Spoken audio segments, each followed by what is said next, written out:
Hi, Annie here, and it's time for another monthly favorite. So I'm going to jump right in and talk about some of the movies and TV shows I have been enjoying this month. So the first thing I wanted to talk about was this romance collection. I picked this up because it had 3 Judy Holliday movies on it that are otherwise quite difficult to find, and I have really enjoyed the other Judy Holliday movies I've seen, so I wanted to look into more here. So the 4, though, that I want to talk about from this set are, the first one is Solid Gold Cadillac, and that is a Judy Holliday movie from 1956. I was just checking the date there. And it also stars Paul Douglas. I believe this was a Broadway show first, and then went on to be turned into a movie. It is one of her more well-known movies, along with Born Yesterday, I would say, is the other one that is much more prominent for her work. This Solid Gold Cadillac is about a woman who ends up with a small number of shares in a company and kind of goes to the shareholders meetings and doesn't like what she sees, and kind of chaos ensues as she inserts herself into the business innocently. Like, she's not doing it like in a nasty way. It's just she is trying to ask questions as like, why is this being done? Why are you getting, a raise when no one else is getting dividends? And in that sense, it is very timely in the fact that that was done in 1956, so 60 years ago. And yet those are still questions we're asking of businesses and banks and all that stuff. So it's kind of interesting to see how nothing has changed, and how much has changed and how much nothing really has changed. It's an interesting movie from that kind of social perspective, but it's also a really nice story. It kind of reminds me of, it doesn't, I guess. I was going to say How to Succeed in Business Without Really Trying. I mean, it does have that, because it's that certain, I think, era of when these plays were written and being shown on Broadway. They have a certain feel, even though this one is not a musical, and definitely visually is very, very different from the movie How to Succeed in Business Without Really Trying. But I think it's more that feeling of underneath it, undercurrent, or the emotions that you feel while watching it. That, I guess, the tone is what I'm trying to say. The tone in some ways feels kind of similar. Also, if you watch this TV series Hazel, then this plot line will be familiar to you, because it is one that they used in Hazel, the TV series, later on. I believe in the 1st or 2nd season, but I could be wrong there. But it is a familiar plot. And actually, that's probably something that it could be compared to tonally, would be the sitcom Hazel. Adam Has 4 Sons. It's a movie I wouldn't have picked up otherwise. It stars Ingrid Bergman, Warner Baxter, and Susan Hayward. The one female character is a nanny, and she goes to work for them when they have 4 small children. And, within a little bit of her getting there, the wife dies. Now, she stays on as long as possible, but then for financial reasons, she has, they send her away because they can't afford to pay her. And she did want to stay. She felt very attached to the family, and the father had said, when I can afford to, you're coming back. As soon as I get myself straightened around, you're coming back here.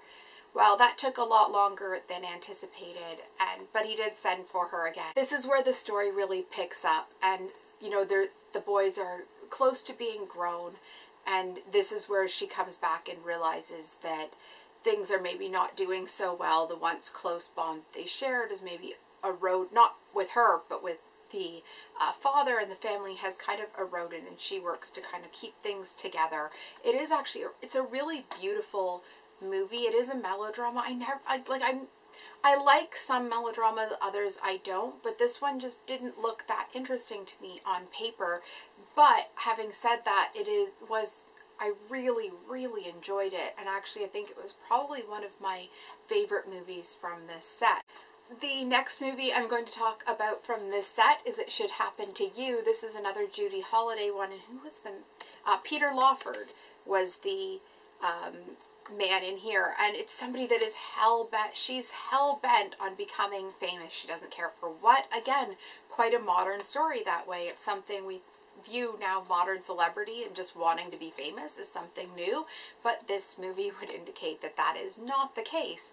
Anyway, so she is hell-bent on becoming famous. She, you know, she meets a guy, and she has to decide whether or not that's really what she wants. And I should say that the guy that she is, you know, interested in, the guy that she is, that's kind of watching all of this and who's very intrigued by her but doesn't understand her drive for celebrity, that man is played by Jack Lemmon. Peter Lawford plays a businessman that she runs kind of up against a couple times when she's trying to on this quest for fame.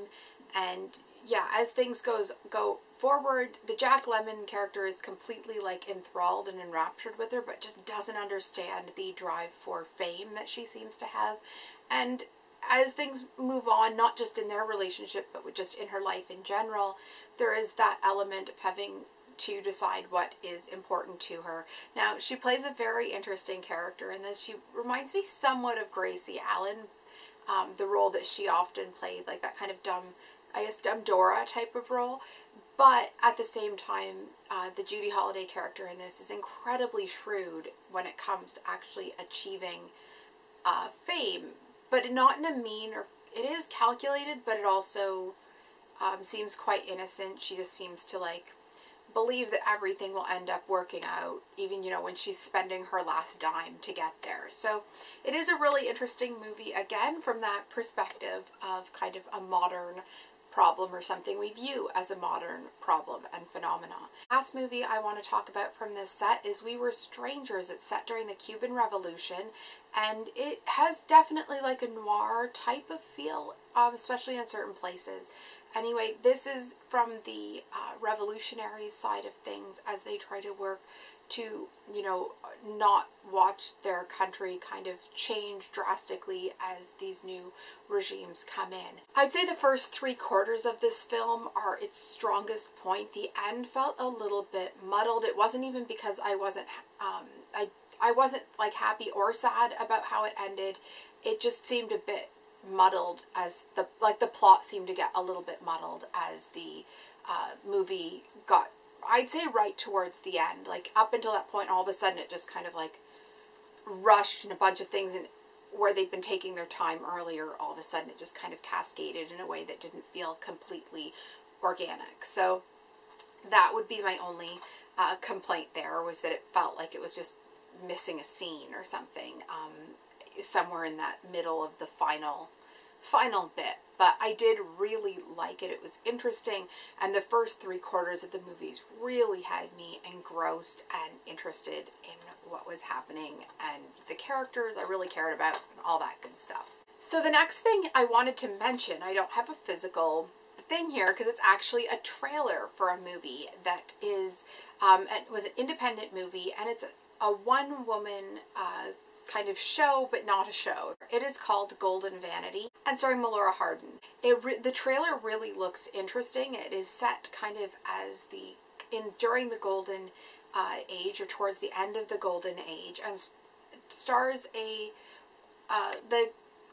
the lead actress is somebody who had lots of fame early on and has kind of descended into drink and drugs, and when somebody else wins what she perceives as her award, which should have been her award, she kind of storms the stage, I guess maybe has a bit of a Kanye moment, and then goes home quite upset. And I believe the movie unfolds as she is making an audio tape or a videotape of you know, what the wrongs she perceived were done to her and her time in Hollywood, on a really kind of a night where things are just unwinding horribly. Anyway, this film looks really interesting. There's no release date yet. They're, you know, looking at festivals and all that stuff, but it does look quite interesting. I'm interested to see the content, but also the fact that it is a one-woman kind of deal and dealing with kind of a lot of aspects of celebrity that I'm quite interested in. So looking forward to that one, and the link for the trailer will be in the description bar. The next thing I was watching this month is Newhart, and this is season 3 and 4. Those are the next ones that I had. I believe season 5 is out now or soon, and season 6 is also going to have, it's got a pre-order thing up now as well, or I put it on my wish list, I believe, anyway. So it was interesting, as like I had season 1 ages ago when Sony did that release, and then season 2, you know, there'd been a lot of like kind of cast changes and revisions, but I wasn't quite sure about it. Season 2 actually for me felt a little bit less not just consistent, it just felt a little bit cohesive. It felt less cohesive, and I wasn't sure about how things were going. I mean, I knew it was a good series, I knew it had lasted a long time, but there was just some things that to watch, you know, like on a DVD is different than watching it once a week, you know, for 22 weeks of a year. So it just seemed like it wasn't holding together quite as well. But I'm so glad I got season 3 and 4. And because it does seem, especially by season 4, it seems to really be finding its feet much better. Really, the episodes from one to the next are much more consistent. The characters and the cast seems to have stabilized and figured out, they seem to have figured out what they're doing with the characters by now. You know, the supporting characters in season 1, the two of them, the female who was playing the maid was gone at the end of season 1. Kirk Devane was gone by the end of season 2, and they'd introduced Peter Scolari as the male, and Julia Duffy for the female role. You know, they were playing slightly different roles, quirkier characters than, well, the female was quirkier. Kurt was his own entity, and I really liked the Kurt character. I felt like he brought a lot to the show and balanced the character of Bob quite well. I do like Peter Scolari in the role. I was missing Kurt at the start, especially since they didn't seem to really quite know what they wanted that character to be. But by season 3 and 4, the end of season 3 and 4, they really seem to have a better hold on him. Like, he's less extreme, but more likable, but also kind of in some ways more extreme, but maybe just it's more accessible for, you know, there's more of a connection there with the audience. I think it's because it was more, the characters were written more consistent from episode to episode by that point. So yeah, I've been enjoying those, and I'm definitely going to look at picking up the next couple of seasons as they come out. So the next thing I have here is I got around to watching the season 7 of Laverne Shirley that I picked up around Black Friday for $1.75. And, you know, for a show that couldn't really remember, I couldn't really remember what it was, you know, about Laverne Shirley that I liked. I'd been quite young the last time I saw it, and it's, you know how there's some of those shows that you watch when you were young that just seem kind of like, what is this when you watch, why did I like this when you watch it when you're older, and then other ones that you're like, oh, this is so much better than what I thought.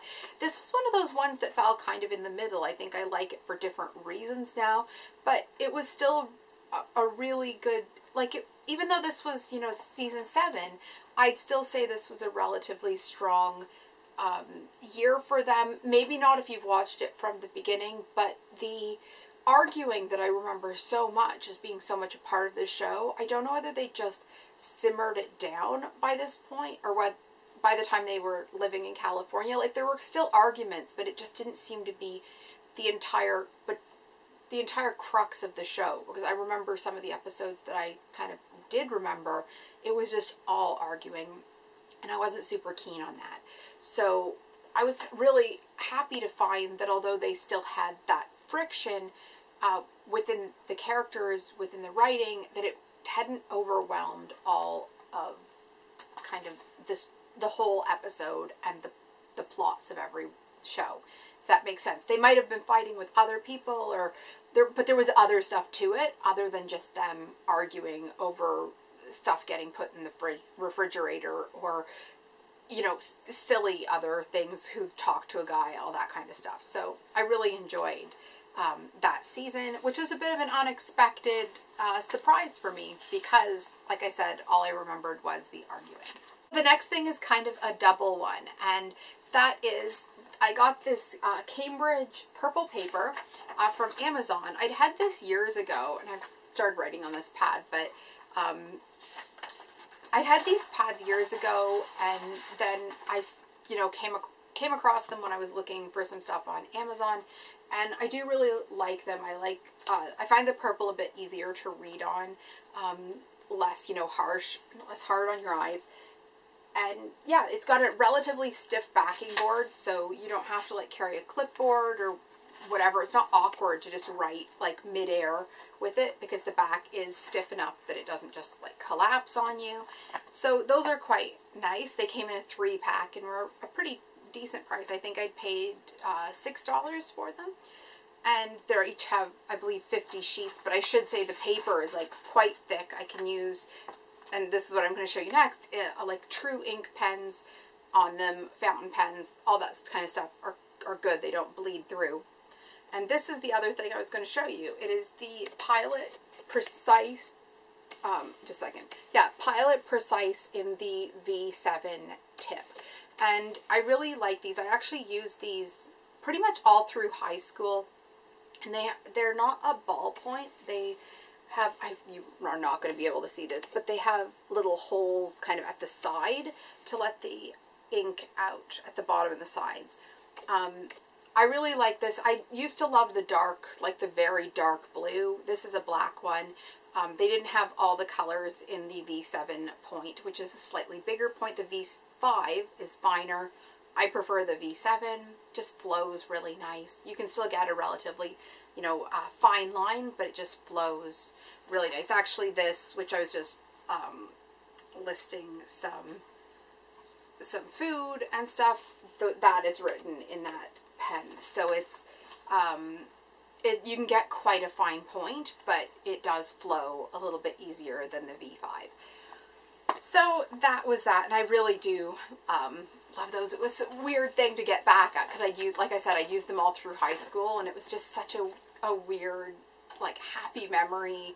Not that high school was particularly happy, but it was just that the rush of writing.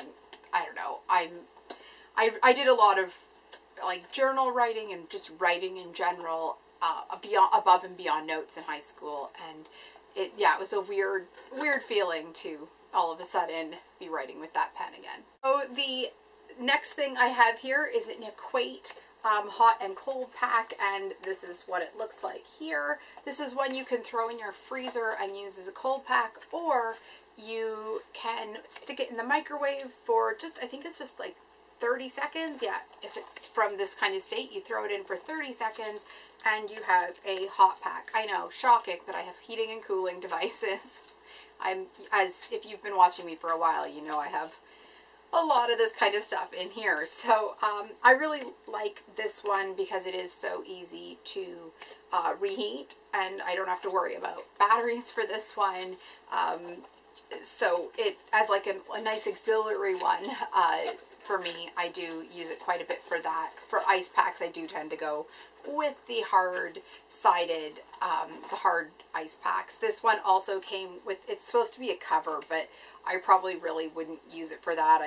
I've been just using, actually a hat, like a knitted hat, but I think I'm probably going to just make a flannel case similar to this one for it to go in. This is really, not the nicest. It would do in a pinch, but it's not the nicest, and I kind of doubt it's going to wash up all that nice. So that won't be something I'll be using tons. There you have it. Those are my favorites. If you enjoyed this video, please give it a like, and please subscribe if you haven't. What have your favorite things been this month? I didn't have tons of like lifestyle stuff this month, but I'd love to hear what you've been loving as the weather has gotten warmer outside, or what you've been watching and enjoying. So let me know below, and I'll see you next Wednesday. Bye.